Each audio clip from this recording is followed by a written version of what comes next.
¿Cuál es el papel de la población negra en el proceso de la independencia en Colombia? ¿Cuál fue su aporte a la construcción de la República? ¿Por qué ha habido una especie de desconocimiento del relato nacional sobre la población negra? ¿Cuál es su valor cultural, económico, político, social? ¿Cuál fue su papel en las Guardias Nacionales en el siglo XIX? ¿Cuál ha sido el aporte importantísimo de la población negra como médicos, abogados, ingenieros como Manuel Baena o de escritores como Manuel Zapata Olivella o cientos y miles de negros que han tenido un papel destacadísimo en la sociedad colombiana para construir esta sociedad colombiana contemporánea diversa, múltiple étnicamente y que ha tenido una construcción absolutamente importante? Para entender este papel vamos a conversar hoy con el historiador Javier Ortiz Cassiani. Javier Ortiz Cassiani es historiador de la Universidad de Cartagena, con maestría en Historia de la Universidad de los Andes y candidato a doctor en Historia del Colegio de México. Javier, ¿qué es el Bicentenario de la Independencia para la población negra en Colombia? Bueno, el Bicentenario para la población negra o población afrodescendiente, como algunos prefieren llamarla, pues significa casi que un espacio donde pudieron hacer posible algunas luchas que tenían desde tiempo atrás, es decir, desde antes de la independencia. La consecución o la lucha por la libertad es una constante en los movimientos afrodescendientes, en lo que fue la Nueva Granada, y cuando aparece la coyuntura de la independencia y de todo este movimiento que se genera en la independencia, pues por supuesto los afros, los negros van a tratar de vincularse de alguna manera a ese proceso, vincularse con su agenda, ¿no? Con su propia agenda. Entonces el Bicentenario significa un escenario en la lucha histórica por la consecución de la libertad y de mejores condiciones de vida para los pueblos negros de la Nueva Granada. Uno podría pensar en personajes históricos como Bencos Biojó o como alguien de apellido Romero del siglo XVIII. Bueno, estos personajes, ¿qué papel juegan en esa referencia para la población negra? Bueno, son unos referentes fundamentales. Bencos Biojó, que fue pues, el gran fundador de palenques en el siglo XVII en la zona de los Montes de María, en el Caribe colombiano, pues sí, se convirtió en un referente histórico para esta población. Además de Bencos Biojó, habría que hablar de Nicolás de Santa Rosa, que es un referente, bueno, habría que decir que poco nombrado por la historiografía, que apenas... Desaparecido prácticamente. Sí, y además es un sujeto clave porque es el negociador en representación de los pueblos, de los palenques, de lo que sería después el palenque de San Basilio, en el acuerdo que firma la corona con las autoridades, con las autoridades cimarronas en 1713, la famosa entente cordial. Se habla de Bencos Biojó, pero Bencos Biojó es un personaje del siglo XVII. Santa Rosa es un personaje del siglo XVIII y es clave porque es decir, lo que es hoy el palenque de San Basilio, pues se debe en parte a la negociación de este señor con las autoridades virreinales. Y luego se podrían hablar de otros personajes a veces muy anónimos, ¿no? Bueno, la figura de Pedro Romero no es tan anónima, es una figura muy reconocida. Hay un debate si es cartagenero o si es de Matanzas, de Cuba, pero lo cierto es que fue un personaje fundamental para la independencia de Cartagena de Indias. ¿Sí? Los lanceros de Getsemaní y toda la radicalidad de la primera ciudad, que además es la primera ciudad independiente, ¿no? Que declara la independencia absoluta de las ciudades del virreinato, no hubiese podido darse sin la participación de Pedro Romero y los negros y mulatos del barrio de Getsemaní, que él, pues, sobre los que él tenía cierta o mucha influencia. En ese contexto hay una, digamos, pregunta que es muy importante, Javier, y es que pareciera ser que el relato que podríamos llamar convencional de la historia, pues la población negra está desaparecida, es decir, no hay un reconocimiento explícito o aparecen puntualmente, pero además desaparecen o está muy por debajo las acciones que algunos de los héroes de la independencia tenían frente a la población negra o su, digamos, revaloración de su papel en las guerras de independencia. Sí, habría que decir, por ejemplo, para ponerte un ejemplo práctico, el texto de Naoya Rula, que se hace precisamente para el centenario, ¿no? De 1910, ¿no? Que se publica en 1912, los dos textos que se convirtieron en los libros de enseñanza de la historia en los colegios, escuelas y colegios del país. Creo que menciona un par de veces a la población negra y lo hace para hablar de, primero, la el carácter benigno de San Pedro Claver, ¿no? Para hablar de San Pedro Claver como un misericordioso. Como un misionero misericordioso que le da la posibilidad luego de convertirse en santo. Y la otra mención es para hablar de los negros como transmisores de enfermedad, ¿no? La lepra, o menciona incluso el caso de México, que se supone que fue un negro el que lleva la viruela a México, que viene con las huestes de Hernán Cortés. Entonces, a partir de allí lo que vemos es una no invisibilización, porque creo que sí están presentes. El problema es la manera en que se representan, en que son representados en esa historia. Y hay otra cosa que habría que decir, y es que normalmente la historia de los pueblos afro, de los pueblos negros, se mira como una suerte de notas de color, ¿no? Como algo, sí, también hubo un negro que hizo tal cosa. Estamos hablando de una sociedad que ya en el siglo XVIII es una sociedad completamente mestiza y donde mucha de la población es población con sangre negra, digamos, con el proceso de mestizaje. Hay mucha población que participa en la independencia que tiene algo de negro, pero se trata a lo negro como una cosa aparte y que a veces participa en esto cuando hacen parte de toda esta sociedad, de todo este andamiaje, y su participación es decisiva para los logros históricos, si vamos a considerar la independencia como un logro histórico. En los últimos años eso se ha venido rectificando. Creo que cada vez hay más estudios sobre la importancia de la población afrodescendiente y cuál es la agenda de la población afrodescendiente. Porque lo otro es que o no se nombran o se nombran simples como subsidiarios o como pegados a un proyecto. Pero cada vez más nos damos cuenta que fueron capaces de articular sus propios proyectos políticos y sociales dentro de la historia nacional. Entonces, estamos en el camino, ¿no? Estamos en el camino de reconocer cada vez más la participación de esta población en la historia del país. Yo quisiera que nos hablaras con detalle de un personaje clave en todo este proceso de independencia, que es Padilla, José Padilla. ¿Quién era? ¿Cuál es su papel? ¿Por qué termina fusilado? ¿Por negro? ¿Qué pasa en este contexto? Bueno, Padilla es un personaje extraordinario, ¿no? Porque Padilla surge, es producto precisamente del mestizaje ese del siglo XVIII. Padilla es hijo, es un mulato, ¿no? Es producto de ese cruce y nace allí en La Guajira, en Río Hacha, en Camarones, Guajira, y se convierte en un funcionario, en un militar de la Armada de la Corona Española, ¿no? Y participa, ¿no?, en batallas defendiendo a la Corona Española. Pero una vez viene la independencia, él se incorpora a los ejércitos patriotas y se establece en Cartagena de Indias. Padilla incluso es una figura fundamental en el sitio de Pablo Morillo en 1815. Es Padilla el que lidera la salida de un grupo de personas que ante la inminente toma de la ciudad por Pablo Morillo salen y se refugian en las islas del Caribe. Y es él el que logra romper el cerco y logra sacar a mucha de la población que se va a asentar luego en Jamaica o en Haití, en el Caribe. La campaña admirable de Simón Bolívar, que llega después, que termina en la batalla de Boyacá y en todas estas batallas que ahora estamos conmemorando, tienen el Caribe como un escenario fundamental. Y ahí Padilla, que se conocía perfectamente el Mar Caribe, porque lo había navegado todo el tiempo, es una figura clave. Padilla es un mulato.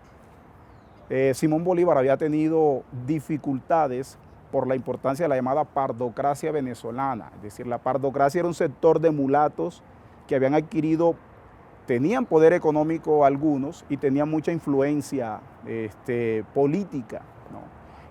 Y Padilla siempre le tuvo temor a esa pardocracia. El fusilamiento de Padilla obedece a esos antecedentes, ¿no? Ya habían fusilado a Piar, ya habían fusilado a Piar en Venezuela. Y es bien interesante que al que se supone, que se comprueba que es el líder de la conspiración septembrina contra Simón Bolívar, que es Francisco de Paula Santander, lo mandan al exilio. Y a Padilla, que incluso se pone en duda si participó o no en esa conspiración, se le fusila. y allí creo que el elemento racial juega un papel importante.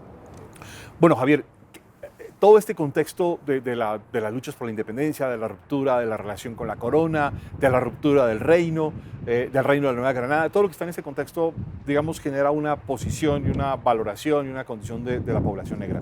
¿Qué pasa durante el siglo XIX? Bueno, durante el siglo XIX lo que hay que partir de un hecho. En 1821 se da una cosa que es fundamental para la evolución y para la histórica y para la historia de los pueblos negros de lo que fue la Nueva Granada, y es la promulgación de la Ley de Libertad de Vientres de 1821. Era una ley que decía que una vez cumplieran los 18 años iban a ser libres. Eso quería decir que en 1839 debían ser libres. Eso es fundamental, eso es un logro, digamos, de la independencia, de la participación de los pueblos afros en la independencia, pero es una medida que se dilata, porque en 1839, cuando debía hacerse efectiva la ley, aparece la Guerra de los Supremos. Y la Guerra de los Supremos, donde participó mucha población negra, termina castigando a esa población negra por insurrectos, por rebelarse. ¿Y qué sucede? Que la ley que debía hacerse efectiva en el 39 se aplaza y la libertad no se le otorga. Incluso son acusados de participar en rebeliones, se les castiga. Se supone que no podían ser objeto ya de compra y venta, pero el que participara en rebeliones sí podía comprar, sí podía ser sujeto de eso. Y entonces mucha gente terminó vendiendo a sus esclavos cuando se supone que ya no podía venderlos. Y la Constitución de 1843, que es una constitución muy conservadora, termina casi que poniéndole una talanquera a los logros históricos que ya traía la población negra. Y hasta 1851, cuando se da el decreto de abolición definitiva de la esclavitud. Pero estamos hablando de que el siglo XIX es una lucha, sigue la lucha política. Los pueblos negros participan mucho en las guardias nacionales. Y esto hay que decirlo porque ser parte de la Guardia Nacional te da la condición de ciudadano. No todos podían ser ciudadanos, ¿no? Había que tener casa poblada, ser mayor de edad, tener familia, tener una renta de una cantidad específica de dinero, etc. De modo que la población negra difícilmente podía acceder al grado de ciudadanía por las condiciones que había para ser ciudadano. Pero si pertenecías a las Guardias Nacionales, enseguida entrabas a ser parte, eras ciudadano, ¿no? Entonces mucha de la población negra, algunos pudieron ser parte de las Guardias Nacionales y eso les permitió ser ciudadanos. Entonces lo que estamos viendo son una legislación que no es del todo clara y que termina cerrando la participación política, pero por otro lado las luchas de estas personas desde diferentes lados, desde diferentes facetas para tratar de incorporarse a la ciudadanía y para tratar de llevar una vida mucho mejor. Los oficios, ¿no? Los oficios que practicaron. Habría que hacer un estudio mucho más detallado, pero por ejemplo, un estudio que nos arrojaría unos resultados maravillosos sería mirar la lista de estudiantes que ingresan a la Universidad de Cartagena a mediados del siglo XIX o en la segunda mitad del siglo XIX para ver cómo muchos son hijos de artesanos negros y mulatos que logran tener cierto reconocimiento y a partir de eso pueden matricular a sus hijos en la universidad. Y luego, a finales del siglo XIX, los hijos de estos negros y mulatos, que eran parte de las sociedades de artesanos, están ocupando ciertos cargos importantes como médicos y como abogados en ciertos espacios, ¿no?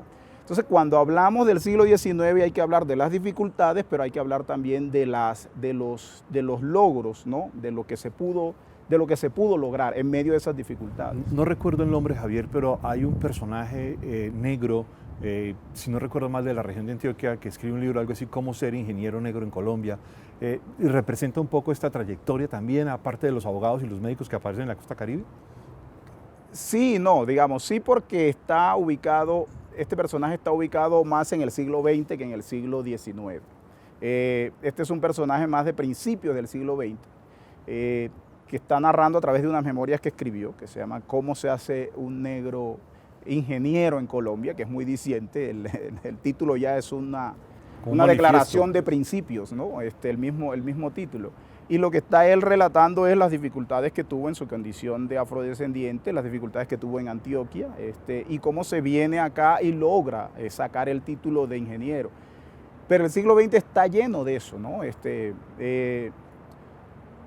Creo que hay que decir, si uno va a tratar de resumir la participación de estas personas y los logros de estas personas, es que la población afrodescendiente en el país alcanzó reconocimiento, los que pudieron alcanzar reconocimiento a pesar de. No es que las condiciones estuviesen dadas o el camino estuviese expedito para que pudiesen darse los logros que tuvieron. Es que a pesar de los obstáculos pudieron convertirse en ciudadanos y en sujetos importantes desde la literatura hasta las ciencias y en muchos campos del conocimiento en el país. Pero no es una cosa regalada, es una cosa que se consigue a partir de la misma lucha de estos personajes, ¿no? Yo quisiera preguntarte por una condición clave antes de preguntarte por un personaje literario, ahora que has mencionado literatura. Dentro de la población negra, ¿qué rol juegan los palenques? Bueno, los palenques, que son los pueblos formados por los esclavizados cimarrones que se escapan, ¿no? Y que logran fundar unos territorios libres de esclavitud, son fundamentales porque representan son el referente de lucha más importante, digamos, y hay algo que te quiero contar, la palabra cimarrón, ¿no? Que está asociada a los palenques, ¿no? Es una palabra que se usa para denominar, que se usaba para denominar exclusivamente al ganado mostrenco, al ganado que se escapaba, es decir, el que deja de ser doméstico y se va a los montes y se convierte en cimarrón. Tremendo. Luego, ¿qué quiere decir eso? Que un cimarrón es un animal, ¿no? Un animal además escapado. Exacto, un animal que se fuga del control del orden y se va al monte. Pero lo interesante es que si tú le dices cimarrón ahora a alguien, es el elogio más grande que le puedes hacer, digamos, dentro del movimiento afro. Porque un reconocimiento. Es un reconocimiento de sus ansias de libertad, de su dignidad, de su resistencia, de sus valores de resistencia. Entonces las palabras se resignifican.